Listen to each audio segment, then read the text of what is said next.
डहाणूची railway झाली, तशाच प्रकारे या शहरी भागाच्या रेल्वेच्या फ्रिक्वेन्सीमध्ये वाढ व्हावी म्हणून नालासोपारा आणि विरार ह्याच्या दरम्यान जे यार्ड होते त्या यार्डसाठी लागणारी रेल्वेसाठी जागा जी आहे ही एक्वायर करून देण्यासाठी हितेंद्र ठाकूर, खासदार बळीराम जाधव यांनी खूप चांगली सहकार्य दिल्यामुळे ही जागा एक्वायर झाली आणि हे यार्ड झालं. आणि हे यार्ड ही 1.5-2 वर्ष अगोदर जे सुरू झालं ते खासदारांच्याच प्रयत्नामध्ये सुरू झालं आणि त्यामुळे इथे टप्प्याटप्प्याने इथे रेल्वेची जी फ्रिक्वेन्सी वाढते, लोकलची फ्रिक्वेन्सी वाढते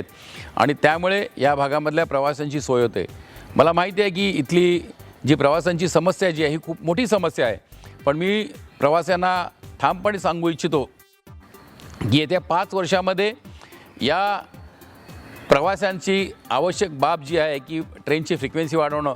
ती देण्याचं काम हे येणाऱ्या आपल्या खासदारांच्या प्रयत्नाने नक्की होतील, तुम्हाला मी आश्वासन करतो. त्या जोडीलाच